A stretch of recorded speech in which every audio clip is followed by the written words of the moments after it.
Lorsque les historiens décrivent les projets d'élévation des rues du Chicago des années 1870, ils se concentrent généralement sur le triomphe technique en surface. La ville, qui s'est élevée par ses propres moyens, les bâtiments soulevés sur vérin, le nouveau niveau des rues qui a résolu les problèmes d'inondation et d'égouts. Mais la vraie histoire, celle qui est à peine apparue dans les journaux, celle qui même aujourd'hui reste enfouie dans les notes d'archives, a commencé sous la surface. Elle a commencé par un simple projet de génie civil. Les ingénieurs ont reçu pour instruction d'élever les rues de tout le quartier du centre-ville, d'installer un drainage approprié et de déterminer si le sol pouvait supporter une infrastructure métropolitaine moderne. L'objectif était pratique: élever les chaussées, améliorer l'assainissement et préparer Chicago à son destin de deuxième ville d'Amérique. Mais au moment où les ouvriers ont commencé à excaver sous l'ancien niveau de la rue, quelque chose d'inattendu s'est produit. Ils ont percé des couches qui n'avaient même pas été exposées de mémoire d'homme. Sous les artères boueuses, plus profondément que ne l'indiquaient les registres de construction officiels, les équipes ont trouvé des structures et des surfaces qui ne correspondaient pas à l'histoire documentée de la ville. Leur préservation était inhabituelle, leur profondeur était incohérente avec la chronologie, et la construction ne ressemblait à rien de ce qui provenait du passé supposément bref de Chicago. Elle ne ressemblait même pas aux constructions de frontières américaines telles qu'on les comprend habituellement. Cela n'a pas été mentionné dans les célébrations publiques de l'amélioration civique. Cela n'est pas parvenu dans les journaux louant l'ingénierie innovante. Mais dans les notes internes de cette époque, une phrase discrète apparaît sans cesse: construction préexistante, préservation inattendue, origine incertaine. L'histoire officielle simplifierait plus tard tout cela en vestiges de structures de frontières construites à la hâte, caves abandonnées, ou simplement couches de débris accumulées par la croissance rapide de Chicago. Rien d'inhabituel, rien qui mérite discussion. Mais les photographies d'excavation de l'époque, celles développées dans les bureaux sombres de la ville pendant que Chicago célébrait ses rues qui s'élevaient, montrent quelque chose de différent. Elles montrent des ouvriers debout à côté de fondations en pierre taillées avec une précision bien supérieure à tout ce que des charpentiers de frontières auraient dû construire. Des bâtiments ensevelis si profondément que leur deuxième et troisième étage se trouvent maintenant sous le nouveau niveau de la rue.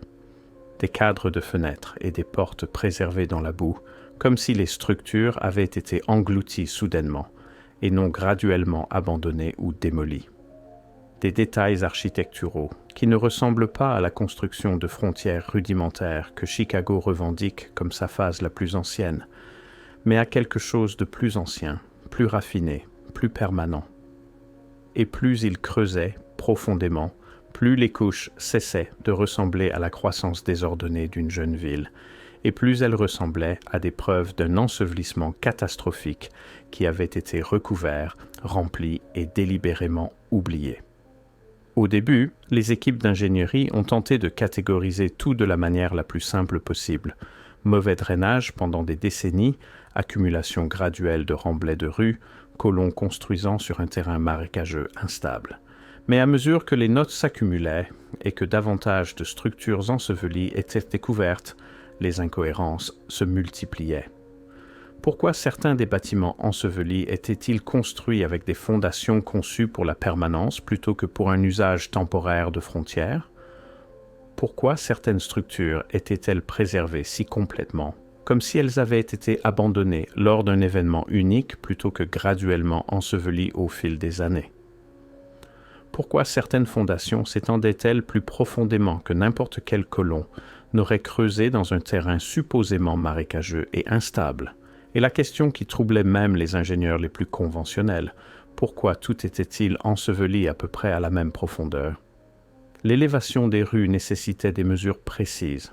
Pourtant, les structures préexistantes sous certaines parties du loop apparaissaient ensevelies sous une couche uniforme de remblais, comme si quelque chose avait recouvert tout le district en une seule fois. Les équipes d'ingénierie admettaient discrètement entre elles que le schéma d'ensevelissement ne correspondait pas à une accumulation graduelle ou à une mauvaise planification urbaine. Et bien qu'aucun d'entre eux n'utilisait des termes comme inondation catastrophique, Il reconnaissait quelque chose d'aussi troublant. La vieille ville n'avait pas coulé lentement.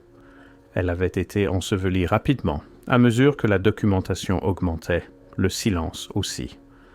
Les rapports devenaient plus courts, les descriptions devenaient vagues, les photographies cessaient de montrer les structures ensevelies les plus complètes.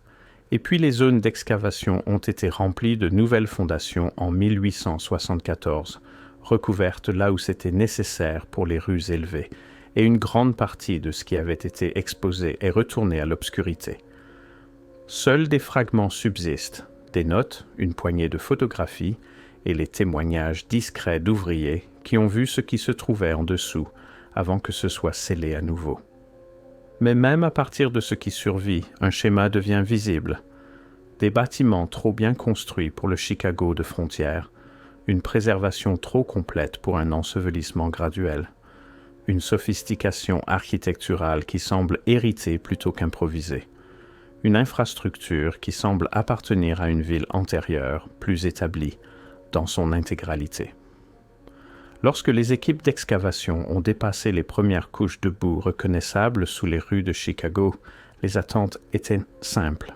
Ils croyaient qu'ils trouveraient du remblai meuble, peut-être quelques structures en bois pourri et des débris épars de la croissance rapide initiale de la ville. Rien d'inhabituel, rien d'extraordinaire. Mais en quelques mois, cette hypothèse s'est effondrée car au lieu d'un fouillis chaotique de construction de frontières, les équipes ont découvert une séquence de couches architecturales qui ne se comportaient pas comme les vestiges d'une jeune ville sont censés se comporter. La première anomalie était l'uniformité. Chaque bâtiment, qu'il soit trouvé sur State Street, Michigan Avenue ou Lake Street, apparaissait enseveli sous approximativement la même profondeur de remblai. Des dates de construction différentes ne devraient pas produire cela. Des propriétaires différents, des usages différents, des années de construction différentes. Ils ne finissent pas tous ensevelis au même niveau à moins que quelque chose ne leur soit arrivé à tous en même temps. Pourtant, sous les rues de Chicago, c'était le cas. Les devantures de magasins d'un pâté de maison s'alignaient avec les devantures ensevelies du suivant. Les hauteurs de fenêtres correspondaient dans des districts entiers. Les cadres de portes se trouvaient à des profondeurs cohérentes, même lorsque les bâtiments étaient supposément construits à des années d'intervalle. C'était comme si chaque structure du centre-ville de Chicago avait été engloutie par le même événement, un événement qui n'existait plus dans aucun registre officiel. Alors que les ouvriers creusaient plus profondément, les structures devenaient plus déroutantes. Sous la boue et les débris attendus, ils ont commencé à rencontrer une construction qui ne ressemblait en rien aux bâtiments de frontières. Un travail de pierre beaucoup plus raffiné, des fondations beaucoup plus permanentes, des détails qui semblaient trop architecturalement sophistiqués pour quoi que ce soit dans l'histoire documentée primitive de Chicago. Certains bâtiments apparaissaient presque surdimensionnés pour une ville de frontières, des façades en briques avec un appareillage précis, fabriquées avec une compétence qui ne correspondait pas à la charpenterie rudimentaire que Chicago revendique de son époque pré-incendie.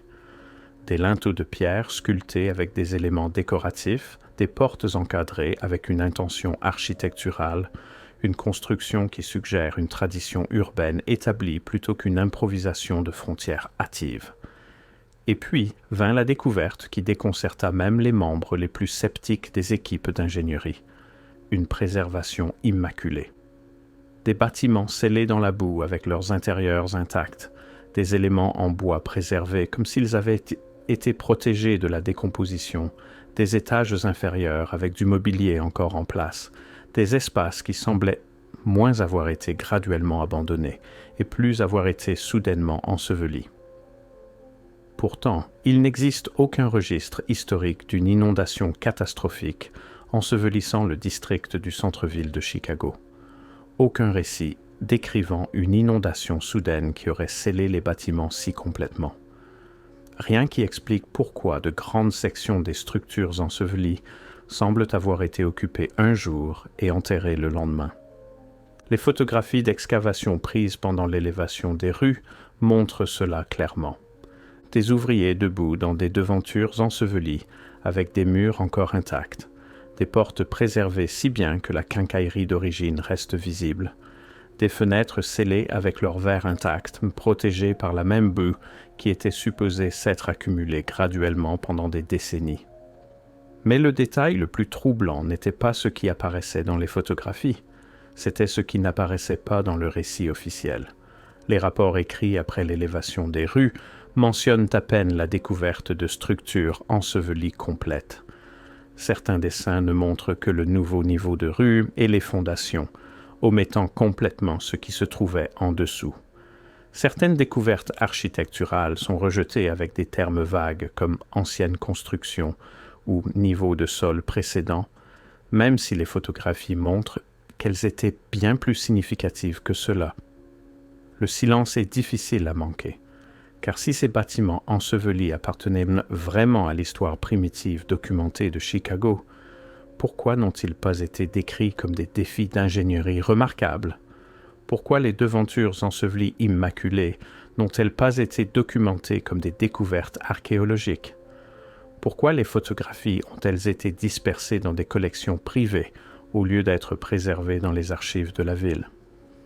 Même certains détails architecturaux soulevaient des questions. Un travail de pierre trop raffiné pour une construction de frontière. Des motifs de briques trop sophistiqués pour les supposés premiers colons de Chicago. Des éléments décoratifs qui suggéraient un artisanat urbain établi, et non l'improvisation rudimentaire d'une ville à peine âgée de 20 ans. Ce que les équipes d'excavation ont découvert, ce sont des structures qui ne correspondaient pas à l'histoire d'origine officielle de Chicago en tant que poste de traite de frontières boueux qui était devenu une grande ville en quelques décennies seulement. Au lieu de cela, ils ont trouvé des preuves d'un environnement urbain antérieur, plus établi, qui semblait avoir été enseveli et reconstruit de mémoire d'hommes. Le premier choc vint avec les bâtiments commerciaux ensevelis eux-mêmes. Ce n'étaient pas des boutiques de frontières rudimentaires ou des structures en bois temporaire. C'étaient des espaces commerciaux permanents, des devantures conçues pour un usage à long terme, une construction en briques et en pierre destinée à durer des générations. Certains bâtiments étaient scellés si complètement que leurs enseignes restaient lisibles, des publicités peintes préservées dans la boue hermétique. D'autres révélaient des vitrines encore intactes, des salles de marchandises avec un inventaire non perturbé. Les ouvriers décrivaient entrer dans des espaces qui semblaient figés dans le temps, comme si les occupants étaient simplement sortis un jour et n'étaient jamais revenus. Et puis vint la caractéristique qui intrigue encore les chercheurs aujourd'hui, les systèmes de tunnels. Officiellement, les fameux tunnels de fret de Chicago n'ont pas été construits avant les années 1890, mais pendant l'élévation des rues, les ouvriers ont rencontré à plusieurs reprises des passages préexistants, des couloirs reliant les bâtiments sous le niveau de rue original supposé, une infrastructure qui n'avait aucun sens pour une ville de frontière construite sur un terrain marécageux. Certains passages étaient assez larges pour le trafic de charrettes, d'autres contenaient des systèmes de ventilation et des canaux de drainage qui suggéraient une ingénierie sophistiquée. Les ouvriers des années 1870 les décrivaient, dans leurs lettres privées, comme infrastructures existantes, non pas de nouvelles découvertes, mais des systèmes sur lesquels les Chicagoans avaient simplement construit par-dessus, bien que personne ne puisse dire quand ils avaient été construits à l'origine. Une autre anomalie apparut dans les fondations des bâtiments elles-mêmes. Ce n'étaient pas des semelles peu profondes reposant sur un marais instable. Beaucoup s'étendaient à des profondeurs qui n'ont de sens que si les constructeurs s'attendaient à ce que les structures tiennent pendant des siècles et non des décennies. Elles étaient conçues pour la permanence, construites avec des techniques qui suggèrent que les constructeurs avaient accès à des connaissances architecturales établies. Cela créait une possibilité inconfortable. Le Chicago, qui s'est élevé après l'élévation des rues, n'a peut-être pas été construit à partir de zéro. Il a peut-être été construit par-dessus quelque chose de beaucoup plus ancien, une ville dont l'existence n'a jamais été correctement enregistrée, jamais correctement reconnue et jamais expliquée dans l'histoire officielle du Midwest américain. Plus les ouvriers excavaient profondément, plus le schéma devenait étrange. Rue après rue, pâté de maison après pâté de maison, il trouvait des preuves d'un paysage urbain antérieur enseveli sous une couche uniforme de remblai. Mais la découverte qui a causé le plus de confusion était la nature de ce remblai lui-même. Certaines sections contenaient des débris cohérents avec la démolition et l'accumulation graduelle. Mais d'autres zones montraient quelque chose de différent. Un remblai propre compacté densément, presque délibérément, comme si quelqu'un avait fait un effort conscient pour ensevelir l'ancien niveau de rue, rapidement et complètement. L'explication officielle offerte plus tard, mauvaise gestion du drainage, décennies d'accumulation de boue, résultat naturel de la construction sur un terrain marécageux. Mais cela n'explique pas l'uniformité de la profondeur d'ensevelissement. L'accumulation naturelle est chaotique, inégale, variable. Ce que les équipes d'excavation ont trouvé était cohérent, mesuré, systématique, comme si le district entier avait été intentionnellement élevé pour cacher ce qui était venu avant. Peu de temps après ces découvertes, quelque chose d'inhabituel a commencé à se produire. Les structures ensevelies les plus complètes ont été documentées brièvement, puis remplies à nouveau. Les devantures les plus intactes ont été photographiées une fois, puis scellées sous de nouvelles fondations. Les sections profondes où les détails architecturaux étaient les plus sophistiqués ont été coupés de toute exploration ultérieure. Une partie de cela a été officiellement étiquetée comme efficacité de construction, nécessaire pour maintenir le projet d'élévation des rues dans les délais. Mais les décisions concernant les zones à préserver et celles à ensevelir définitivement soulevaient des questions discrètes parmi les observateurs. Parce que les structures qui étaient scellées immédiatement étaient toujours celles qui remettaient le plus directement en question la chronologie officielle de Chicago. Les bâtiments qui étaient trop bien construits pour une construction de frontières, les tunnels qui précédaient les registres officiels, la sophistication architecturale qui suggérait une histoire urbaine plus longue et plus complexe, les intérieurs préservés qui impliquaient un ensevelissement soudain plutôt qu'un abandon graduel. C'étaient peut-être les découvertes les plus problématiques de toutes. Ce n'étaient pas des structures aléatoires. Elles formaient un schéma, preuve d'un district urbain complet qui avait été enseveli et reconstruit en une seule génération. Planifié, exécuté et commodément expliqué comme le résultat naturel d'une mauvaise planification urbaine, même si les preuves suggéraient quelque chose de bien plus délibéré. Lorsque vous étudiez l'achèvement de l'élévation des rues de 1874, quelque chose devient impossible à ignorer. Le projet n'a pas simplement élevé les rues, il a scellé des preuves, pas accidentellement, pas graduellement, mais systématiquement et rapidement. Plus l'excavation allait profondément, plus la documentation devenait restreinte. Les premiers relevés incluaient des notes détaillées sur les structures ensevelies, mais à la fin, les rapports ne mentionnaient même que la nouvelle construction, comme si rien de significatif ne se trouvait en dessous. Et c'est là que commence le vrai mystère. Parce que ce que les ouvriers ont découvert sous les rues de Chicago n'était pas seulement une preuve de mauvais drainage ou de négligence de frontières. C'était la preuve d'une ville complète, ensevelie si complètement qu'en une génération, son existence pouvait être rejetée comme une légende. De multiples témoignages, les quelques-uns qui ont survécu dans la correspondance privée, décrivaient une architecture qui rendait soudainement impossible la chronologie officielle de Chicago. Des bâtiments préservés trop bien pour des décennies d'ensevelissement graduel, des districts commerciaux aménagés avec trop de sophistication pour une supposée ville de frontières, une infrastructure qui suggérait que Chicago avait été une ville établie bien avant qu'elle n'existe officiellement. Mais voici la partie qui est toujours ensevelie dans les histoires officielles. Les preuves les plus problématiques ont été scellées le plus rapidement.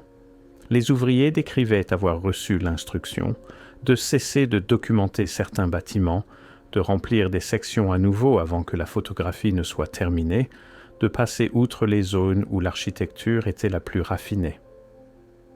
L'explication officielle, délai de construction, contraintes budgétaires, nécessité pratique de l'ingénierie.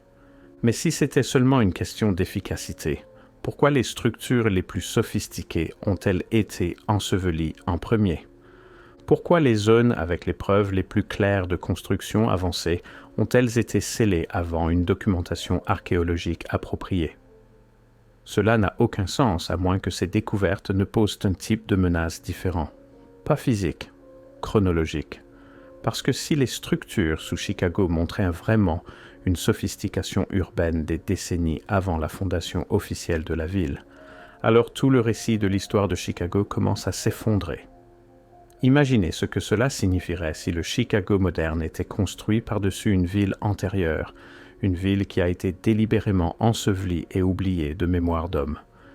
Imaginez ce que cela signifie si l'élévation des rues ne concernait pas seulement le drainage, mais la dissimulation de preuves d'un événement catastrophique que les histoires officielles n'ont jamais reconnu.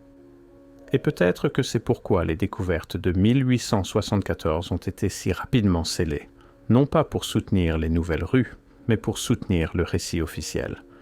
Les photographies survivantes racontent leur propre histoire.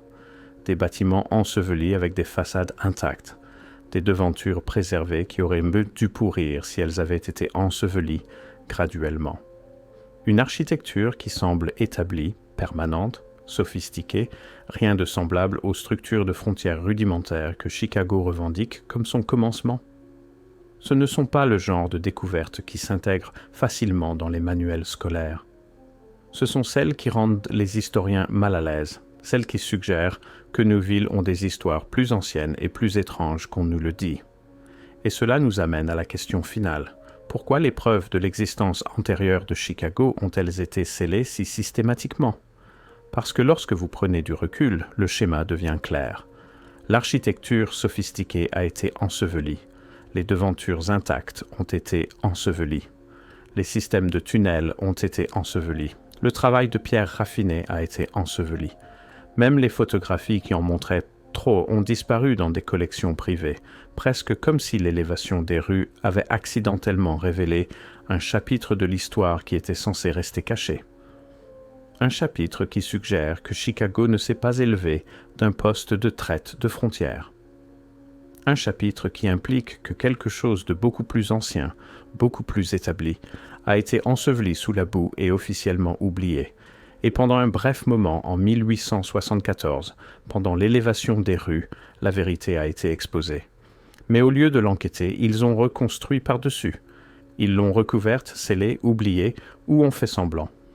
Parce que si les rues étincelantes de Chicago reposent par-dessus une ville ensevelie que nous ne reconnaissons plus, alors la vraie question n'est pas ce qui a été découvert en 1874, c'est combien d'autres villes ont été commodément ensevelies sous la surface, combien d'autres catastrophes ont fourni l'occasion parfaite de cacher le passé.